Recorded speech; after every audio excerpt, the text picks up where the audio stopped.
Funding for this program is provided by. Additional funding provided by.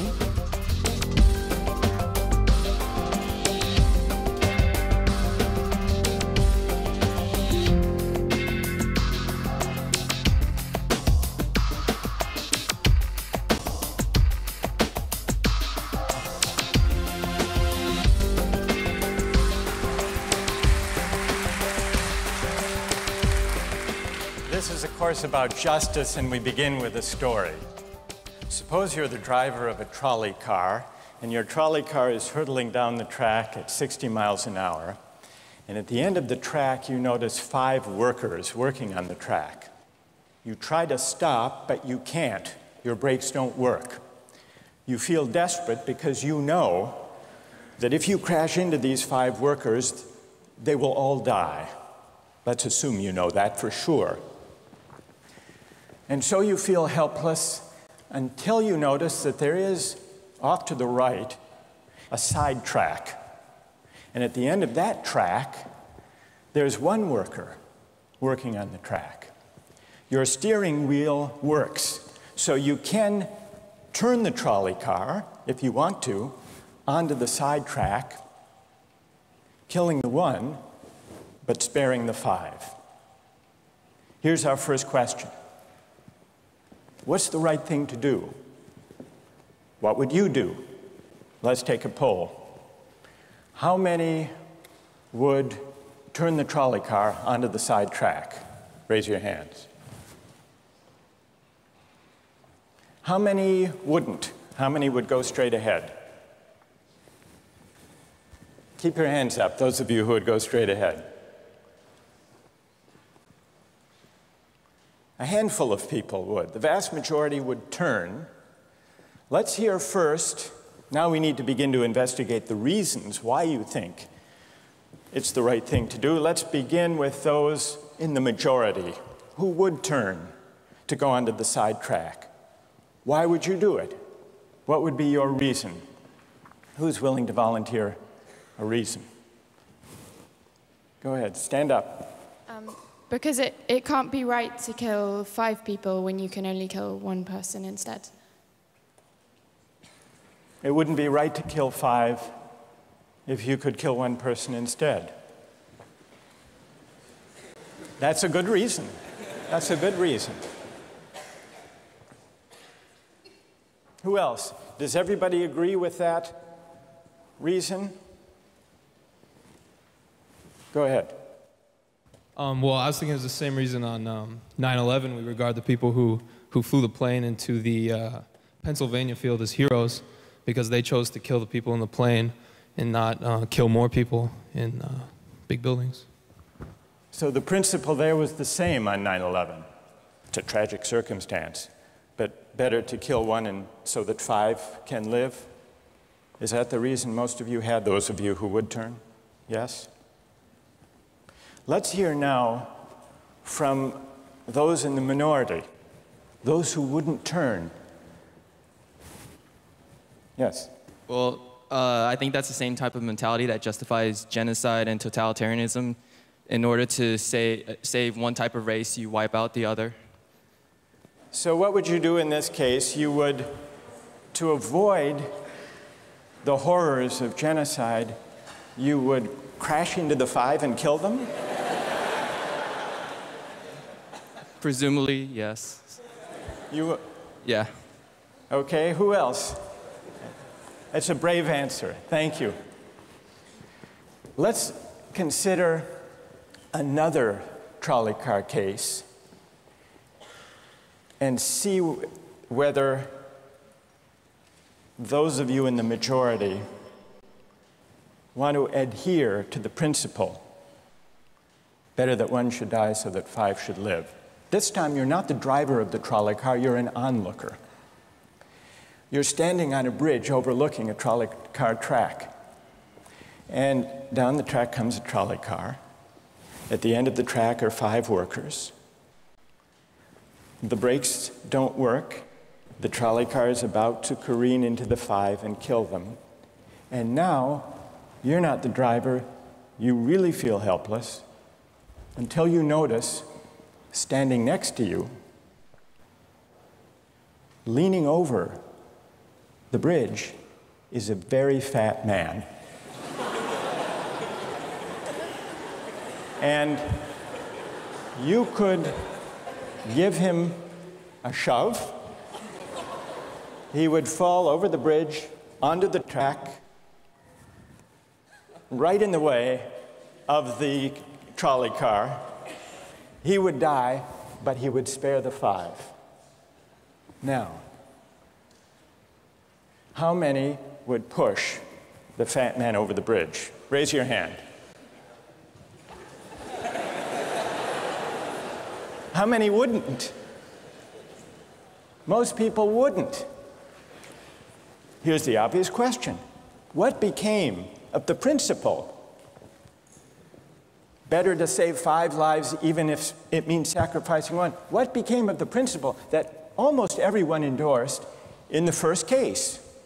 I need to hear from someone who was in the majority in both cases. How do you explain the difference between the two? Yes? The second one, I guess, involves an active choice of pushing the person down, which I guess that person himself would otherwise not have been involved in this situation at all. And so to choose on his behalf, I guess, to involve him in something that he otherwise would have escaped is, I guess, more than what you have in the first case, where the 3 parties, the driver and the 2 sets of workers, are already, I guess, in the situation. But the guy working, the one on the track off to the side, he didn't choose to sacrifice his life any more than the fat man did he? That's true, but he was on the tracks, and you... This guy was on the bridge. Go ahead, you can come back if you want. All right, it's a hard question. All right, you did well. You did very well. It's a hard question. Who else can find a way of reconciling the reaction of the majority in these 2 cases? Yes? Well, I guess in the first case, where you have the 1 worker and the 5, it's choice between those 2, and you have to make a certain choice, and people are going to die because of the trolley car, not necessarily because of your direct actions. The trolley car is a runaway thing, and you're making a split-second choice, whereas pushing the fat man over is an actual act of murder on your part. You have control over that, whereas you may not have control over the trolley car. So I think it's a slightly different situation. All right, who has a reply? No, that's good. Who has a way, who wants to reply? Is that a way out of this?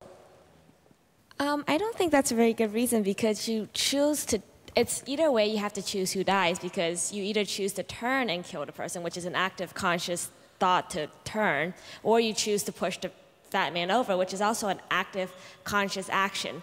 So either way you're making a choice. Do you want to reply? Well, I'm not really sure that that's the case. It just still seems kind of different, the act of actually pushing someone over onto the tracks and killing him. You are actually killing him yourself. You're pushing him with your own hands. You're pushing him. And that's Right. different than steering something that is going to cause death into another. You know, it doesn't good. really sound right saying it now. No, it's good. But I'm up here. It's good. What's your name? Andrew. Andrew. Let me ask you this question, Andrew. Yes. Suppose, standing on the bridge next to the fat man, I didn't have to push him. Suppose he were standing over a trap door that I could open by turning a steering wheel like that.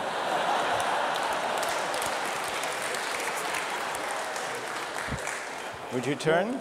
For some reason, that still just seems more wrong. Right? I mean, maybe if you accidentally like leaned into the steering wheel or something like that.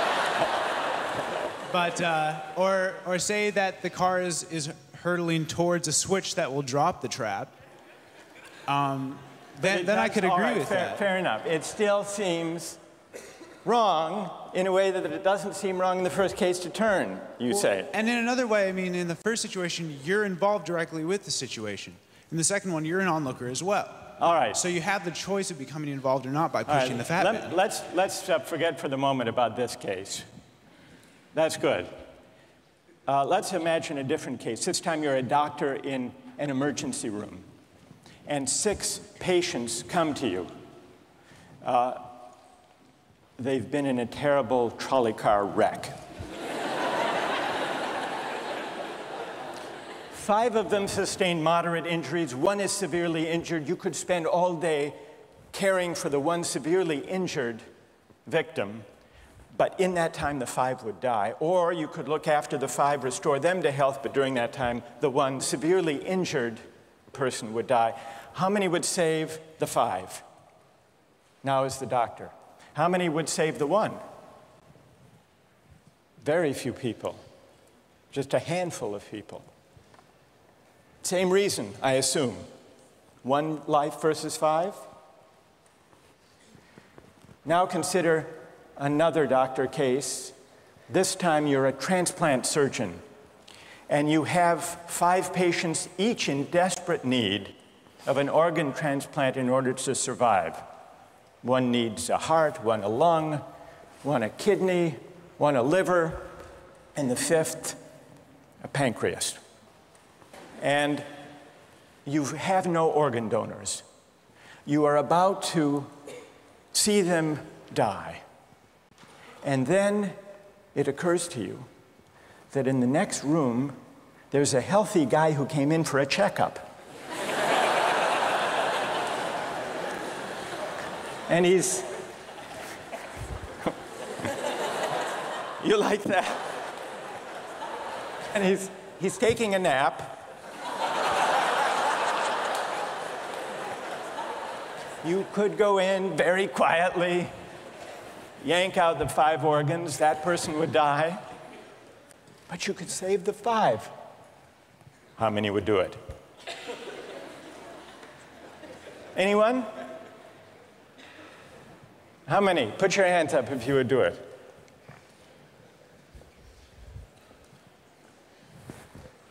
Anyone in the balcony? You would?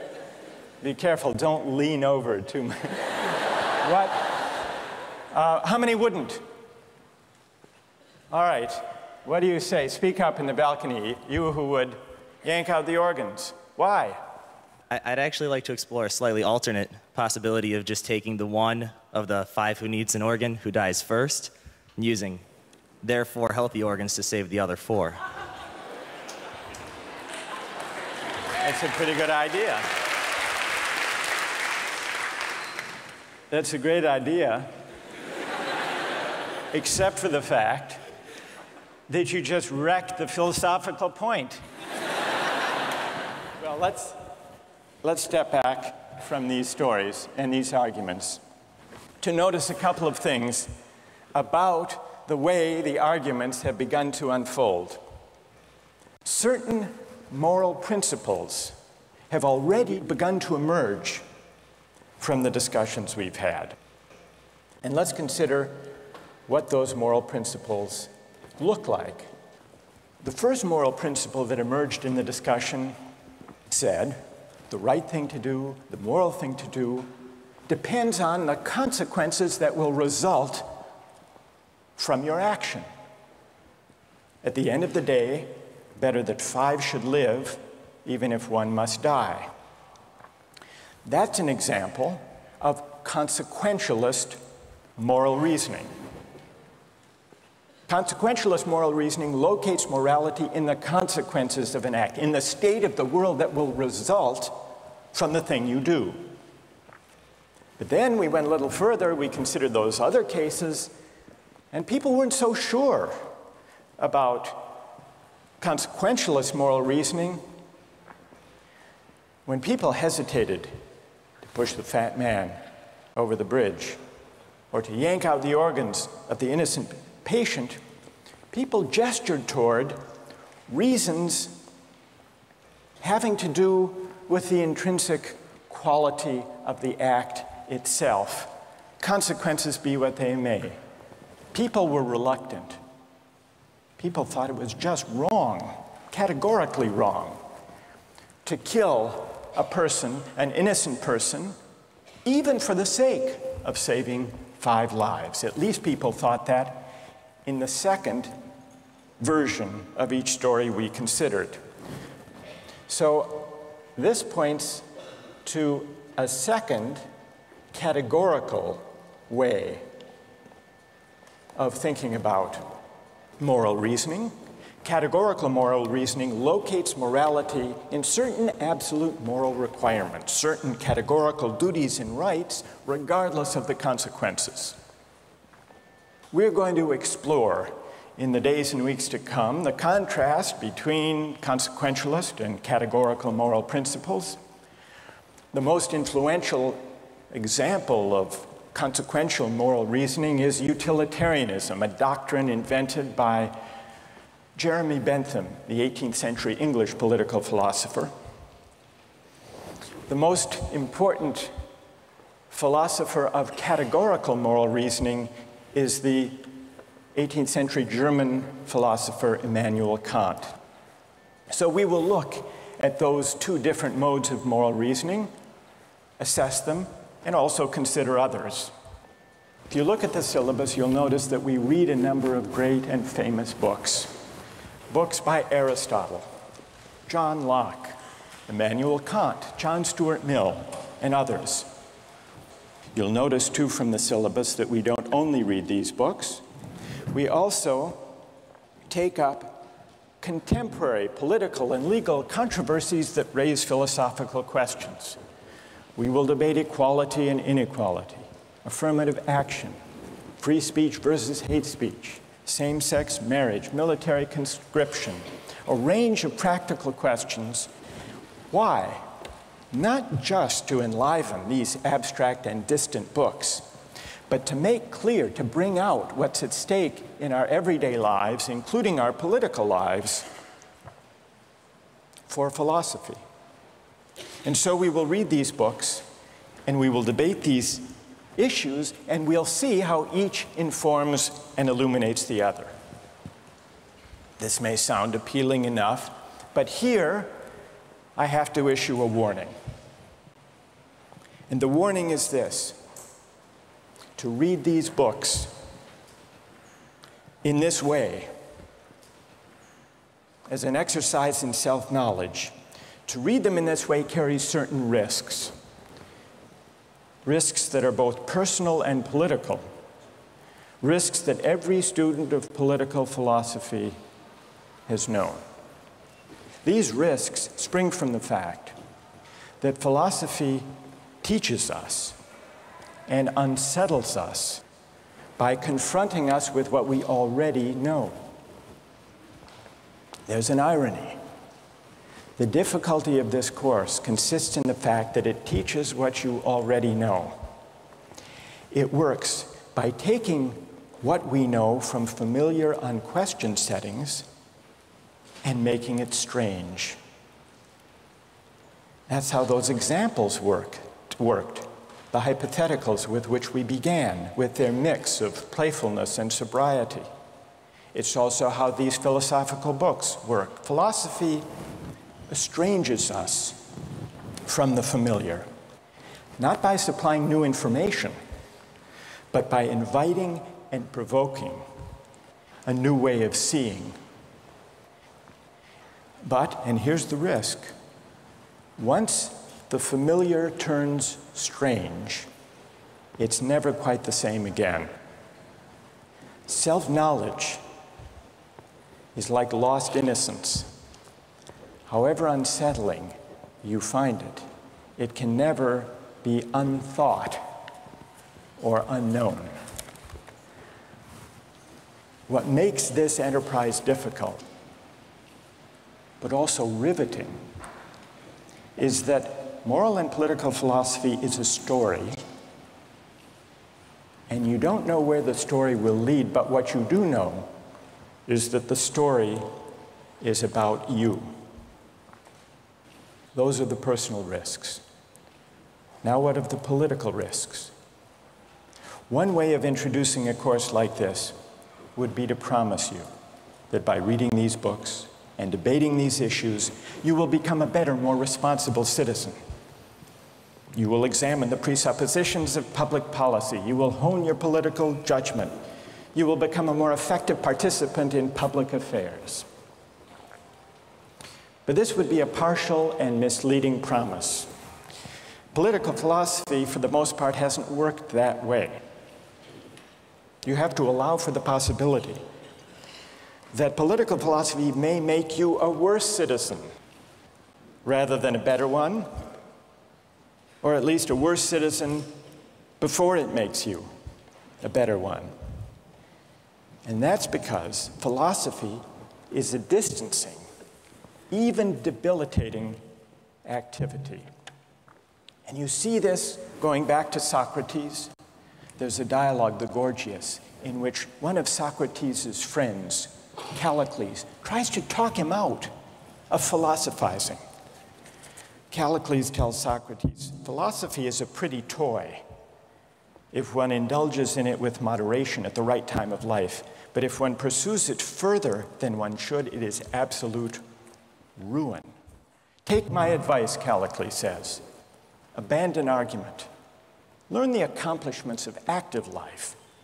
Take for your models not those people who spend their time on these petty quibbles, but those who have a good livelihood and reputation and many other blessings. So Callicles is really saying to Socrates, quit philosophizing, get real, go to business school. And Callicles did have a point. He had a point because philosophy distances us from conventions, from established assumptions, and from settled beliefs. Those are the risks, personal and political. And in the face of these risks, there is a characteristic evasion. The name of the evasion is skepticism. It's the idea, well, it goes something like this. We didn't resolve once and for all either the cases or the principles we were arguing when we began. And if Aristotle and Locke and Kant and Mill haven't solved these questions after all of these years, who are we to think that we here in Sanders Theater over the course of a semester can resolve them? And so maybe it's just a matter of each person having his or her own principles and there's nothing more to be said about it. No way of reasoning. That's the evasion of skepticism, to which I would offer the following reply. It's true, these questions have been debated for a very long time. But the very fact that they have recurred and persisted may suggest that though they're impossible in one sense, they're unavoidable in another. And the reason they're unavoidable, the reason they're inescapable, is that we live some answer to these questions every day. So skepticism, just throwing up your hands and giving up on moral reflection, is no solution. Immanuel Kant described very well the problem with skepticism when he wrote, "Skepticism is a resting place for human reason, where it can reflect upon its dogmatic wanderings, but it is no dwelling place for permanent settlement. Simply to acquiesce in skepticism," Kant wrote, "can never suffice to overcome the restlessness of reason." I've tried to suggest through these stories and these arguments some sense of the risks and temptations, of the perils and the possibilities. I would simply conclude by saying that the aim of this course is to awaken the restlessness of reason and to see where it might lead. Thank you very much.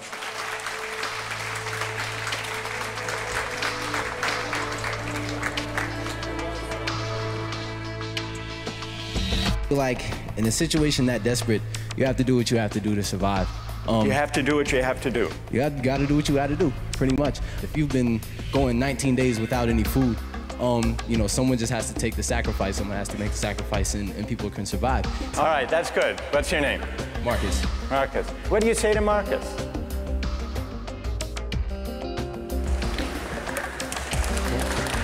Last time, we started out last time with some stories, with some moral dilemmas about trolley cars and about doctors and healthy patients vulnerable to being victims of organ transplantation, we noticed two things about the arguments we had. One had to do with the way we were arguing. We began with our judgments in particular cases.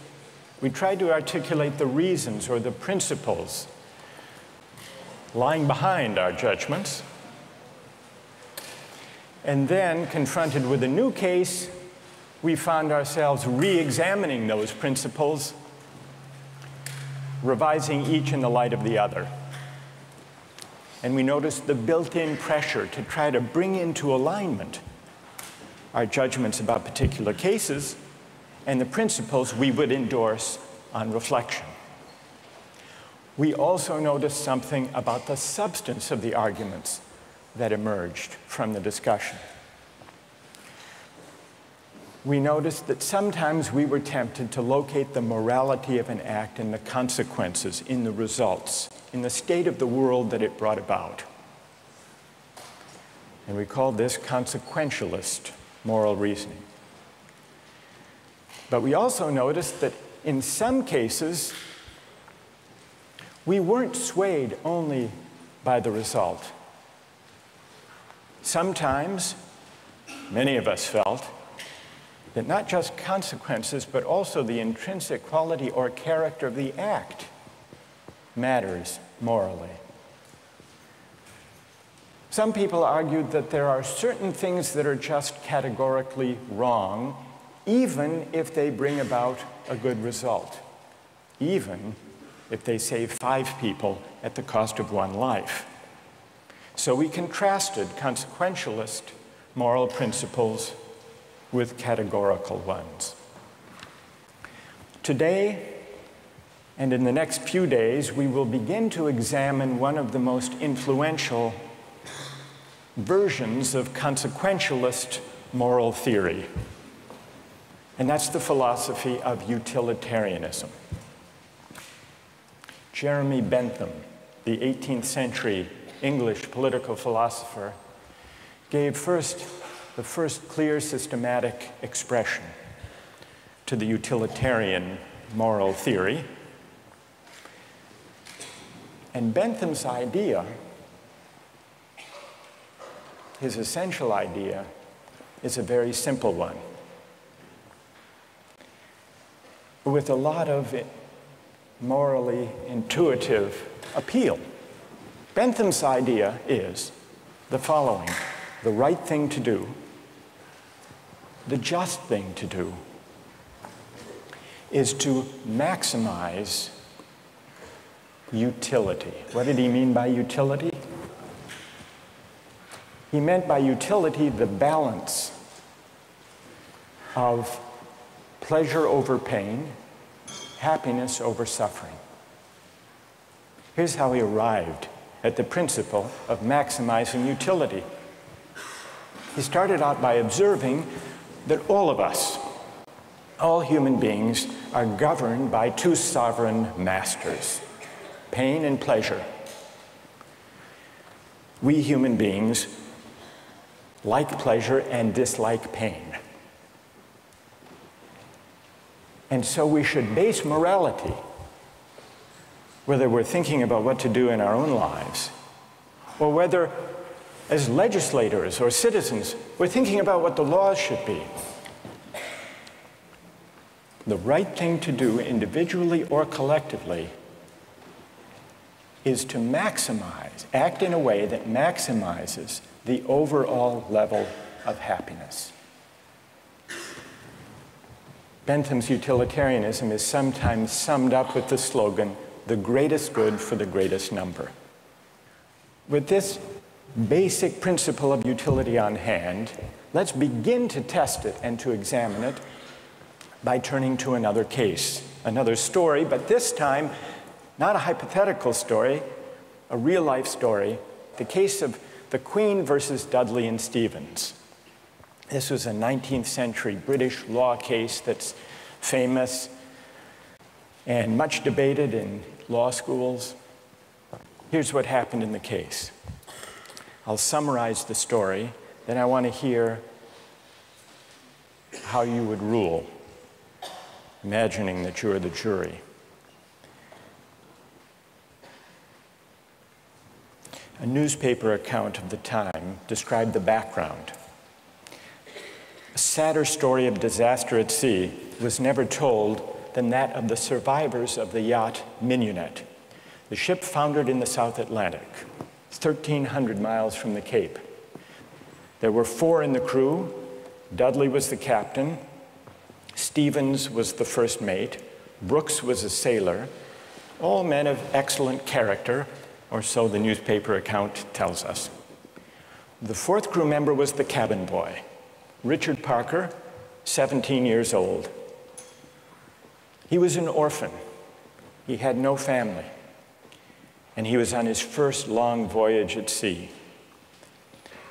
He went, the news account tells us, rather against the advice of his friends. He went in the hopefulness of youthful ambition, thinking the journey would make a man of him. Sadly, it was not to be. The facts of the case were not in dispute. A wave hit the ship, and the Mignonette went down. The 4 crew members escaped to a lifeboat. The only food they had were 2 cans of preserved turnips, no fresh water. For the first 3 days, they ate nothing. On the 4th day, they opened one of the cans of turnips and ate it. The next day, they caught a turtle. Together with the other can of turnips, the turtle enabled them to subsist for the next few days. And then for 8 days, they had nothing. No food, no water. Imagine yourself in a situation like that. What would you do? Here's what they did. By now, the cabin boy, Parker, is lying at the bottom of the lifeboat in the corner because he had drunk seawater against the advice of the others, and he had become ill, and he appeared to be dying. So on the 19th day, Dudley, the captain, suggested that they should all have a lottery, that they should draw lots to see who would die to save the rest. Brooks refused. He didn't like the lottery idea. We don't know whether this was because he didn't want to take the chance or because he believed in categorical moral principles. But in any case, no lots were drawn. The next day, there was still no ship in sight, so Dudley told Brooks to avert his gaze, and he motioned to Stevens that the boy Parker had better be killed. Dudley offered a prayer. He told the boy his time had come, and he killed him with a penknife, stabbing him in the jugular vein. Brooks emerged from his conscientious objection to share in the gruesome bounty. For 4 days, the 3 of them fed on the body and blood of the cabin boy. True story. And then they were rescued. Dudley describes their rescue in his diary with staggering euphemism, quote, "On the 24th day, as we were having our breakfast, a ship appeared at last. The 3 survivors were picked up by a German ship. They were taken back to Falmouth in England, where they were arrested and tried. Brooks turned state's witness. Dudley and Stevens went to trial. They didn't dispute the facts. They claimed they had acted out of necessity. That was their defense. They argued, in effect, better that one should die so that 3 could survive. The prosecutor wasn't swayed by that argument. He said murder is murder, and so the case went to trial. Now imagine you are the jury, and just to simplify the discussion, put aside the question of law, and let's assume that you as the jury are charged with deciding whether what they did was morally permissible or not.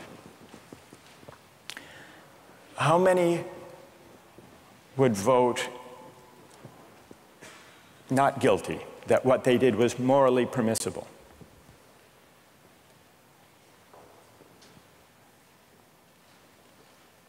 And how many would vote guilty, what they did was morally wrong? A pretty sizable majority. Now let's see what people's reasons are, and let me begin with those who are in the minority. Let's hear first from the defense of Dudley and Stevens. Why would you morally exonerate them? What are your reasons? Yes?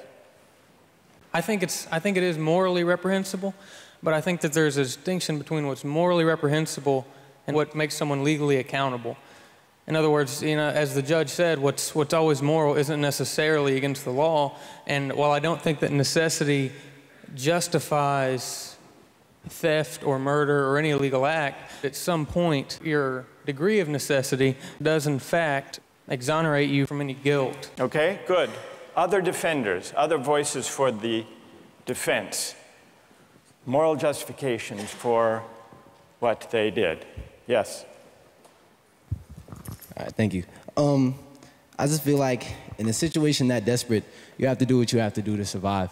You have to do what you have to do. You got to do what you got to do, pretty much. If you've been going 19 days without any food, someone just has to take the sacrifice. Someone has to make the sacrifice, and people can survive. Right. And furthermore, from that, let's say they survive, and then they become productive members of society who go home and start like 1 million charity organizations and this and that and this and that. I mean, they benefit everybody in the end. Yeah. So, I mean, I don't know what they did afterwards. They might have gone and like, I don't know, kill more people, whatever. But what? What if they went home and they turned out to be assassins? What if they weren't going home and turned out to be assassins? Well, you'd want to know who they assassinated. That's true, too. That's fair. That's fair. Okay. I want to know who they assassinated. All right, that's good. What's your name? Marcus. Marcus. All right. We've heard a defense, a couple of voices for the defense. Now we need to hear from the prosecution. Most people think what they did was wrong. Why? Yes? One of the first things that I was thinking was, oh, if they haven't been eating for a really long time, maybe they're mentally affected, and so then that could be used as a defense, a possible argument that, oh, they weren't in the proper state of mind, they weren't making decisions they might otherwise be making. And if that's an appealing argument, that you have to be in an altered mindset to do something like that, it suggests that people who find that argument convincing do think that they were acting immorally. But I want to know what you think. You defend them. You vote. You vote to convict, right? Yeah, I don't think that they acted in a morally appropriate way. And why not? What do you say? Here's Marcus. He just defended them. He said, you heard what he said. Yes. Yes. That you've got to do what you've got to do in a case like that. Yeah. What do you say to Marcus? That there's no situation that would allow human beings to take the idea of fate or the other people's lives in their own hands, that we don't have that kind of power. Good. Okay. Thank you. And what's your name? Britt. Britt? Yes. Okay. Who else? What do you say? Stand up. I'm wondering if Dudley and Stephen had asked for Richard Parker's consent in, dying, if that would that exonerate them from an act of murder? And if so, is that still morally justifiable? That's interesting. All right, consent. Wait, hang on. What's your name? Kathleen.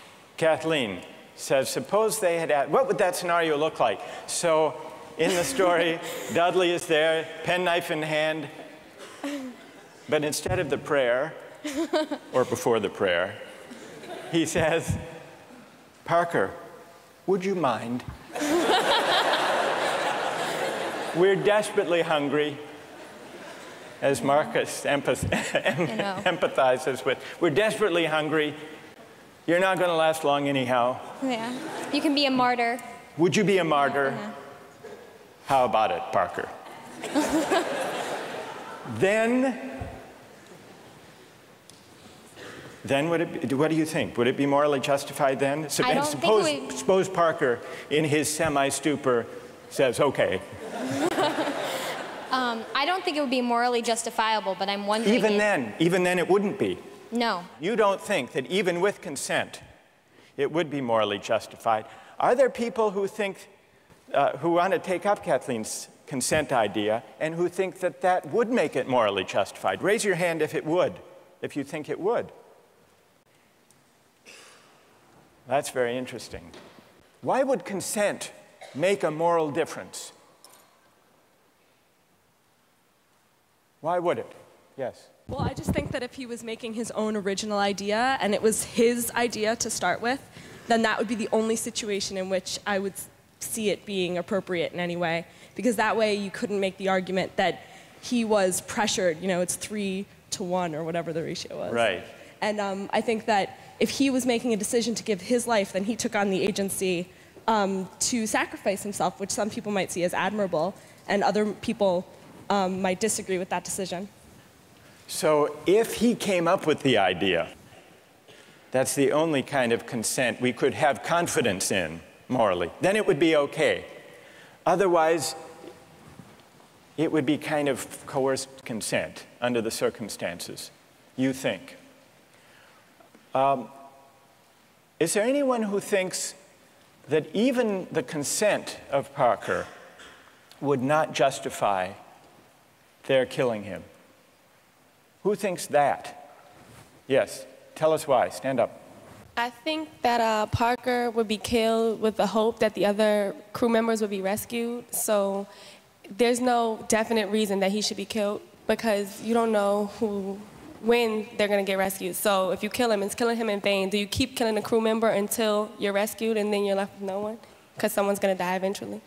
Well, the moral logic of the situation seems to be that they would keep on picking off the weakest, maybe, one by one, until they were rescued. And in this case, luckily, they were rescued when 3 at least were still alive. Now, if Parker did give his consent, would it be all right, do you think, or not? No. No. It still wouldn't be right. And tell us why it wouldn't be all right. First of all, cannibalism, I believe, is morally incorrect. So you shouldn't be eating a human anyway. So cannibalism is morally objectionable as such. So then, even on the scenario of waiting until someone died, still it would be objectionable. Yes, to me personally. I feel like it all depends on one's personal morals. And like, we can't sit here and just, like, this is just my opinion. Of course, other people are going to disagree. But well, we'll see. Let's see what their disagreements are, and then we'll see if they have reasons that can persuade you or not. Let's try that. All right. Let's, now, is there someone who can explain, those of you who are tempted by consent, can you explain why consent makes such a moral difference? What about the lottery idea? Does that count as consent? Remember, at the beginning, Dudley proposed a lottery. Suppose that they had agreed to a lottery, then how many would then say it was all right? Suppose there were a lottery, cabin boy lost, and the rest of the story unfolded. Then how many people would say it was morally permissible? So the numbers are rising if we had a lottery. Let's hear from one of you for whom the lottery would make a moral difference. Why would it? I think the essential element in my mind that makes it a crime is the idea that they decided at some point that their lives were more important than his, and that, I mean, that's kind of the basis for really any crime, right? It's like, my needs, my desires are more important than yours, and mine take precedent. And if they had done a lottery where everyone consented that someone should die, and it's sort of like they're all sacrificing themselves to save the rest. Then it would be all right. A little grotesque, but... But morally permissible? Yes. And what's your name? Matt. So, Matt, for you, what bothers you is not the cannibalism, but the lack of due process. I guess you could say that. Right? And can someone who agrees with Matt say a little bit more about why a lottery would make it, in your view, morally permissible? Go ahead. The way I understood it originally was that was the whole issue, is that the cabin boy was never consulted.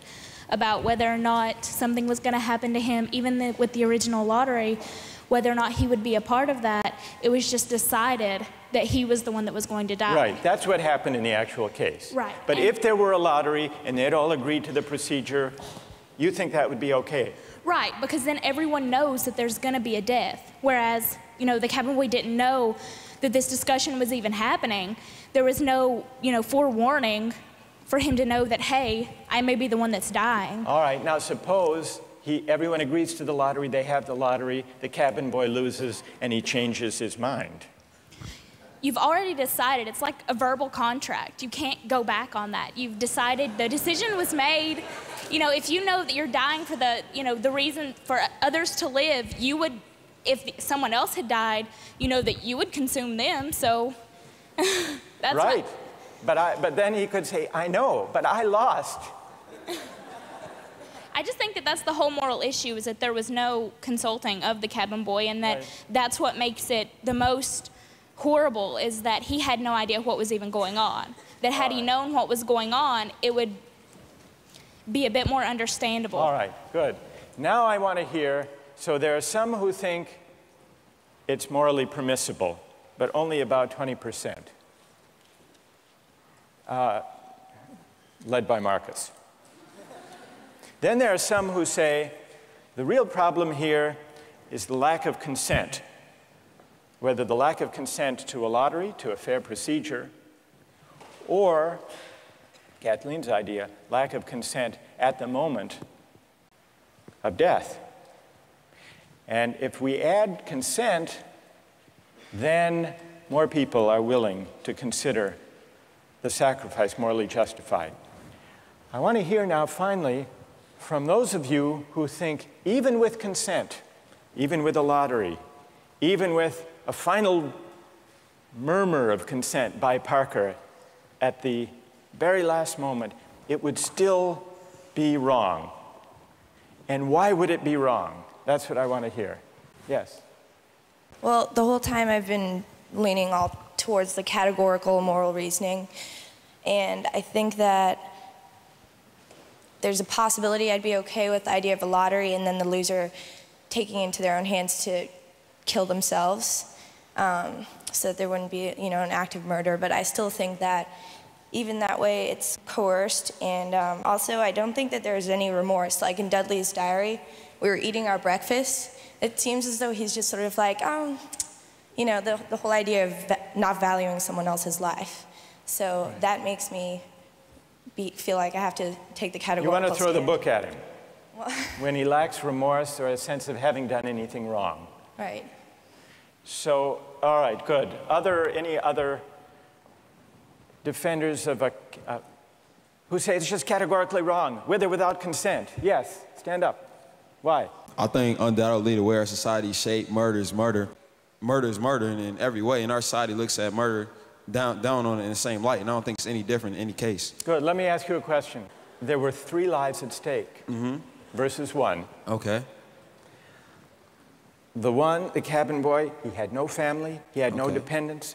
These other 3 had families back home in England, they had dependents, they had wives and children. Think back to Bentham. Bentham says we have to consider the welfare, the utility, the happiness of everybody. We have to add it all up. So it's not just numbers 3 against 1. It's also all of those people at home. In fact, the London newspaper at the time and popular opinion sympathized with them, Dudley and Stevens.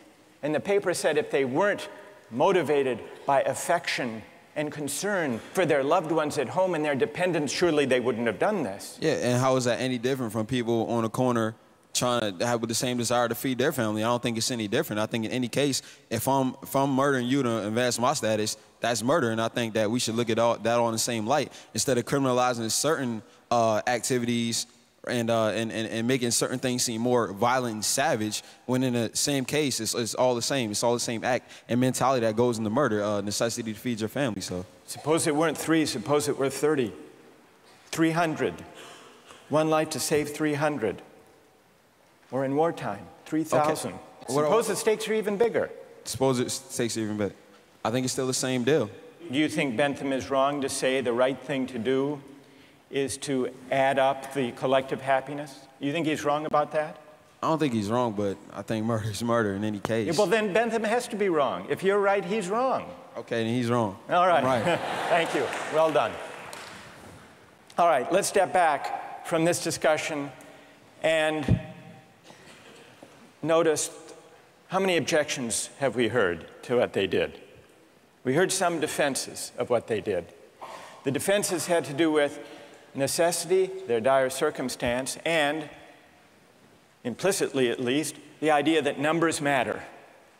And not only numbers matter, but the wider effects matter. Their families back home, their dependents. Parker was an orphan. No one would miss him.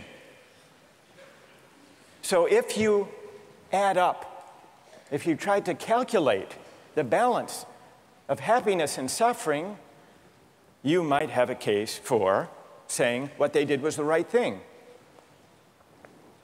And then we heard at least 3 different types of objections. We heard an objection that said, what they did was categorically wrong, Mike here at the end, categorically wrong. Murder is murder, it's always wrong, even if it increases the overall happiness of society. A categorical objection. But we still need to investigate why murder is categorically wrong. Is it because even cabin boys have certain fundamental rights? And if that's the reason, where do those rights come from, if not from some idea of the larger welfare or utility or happiness? Question number 1. Others said a lottery would make a difference. A fair procedure, Matt said.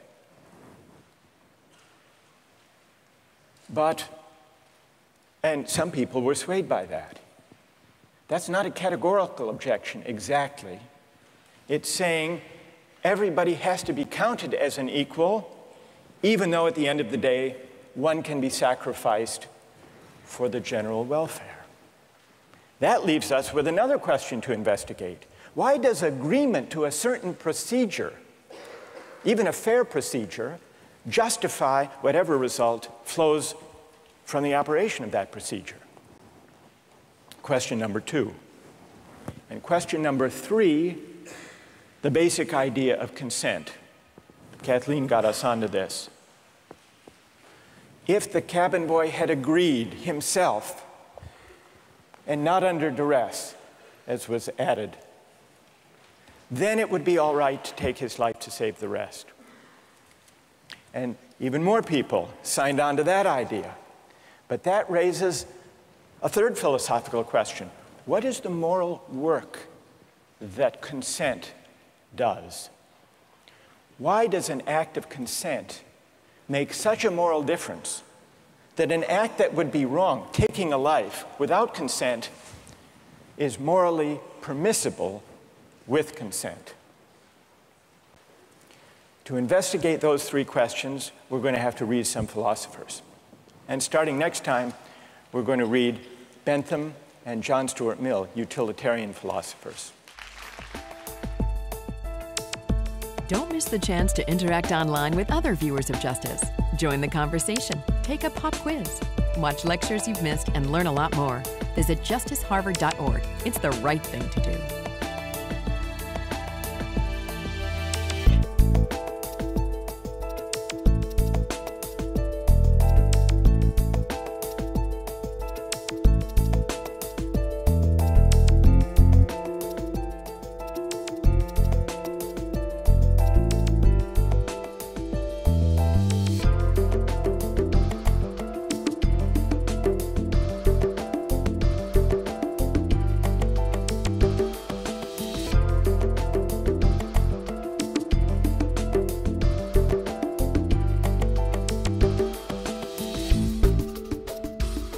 Funding for this program is provided by...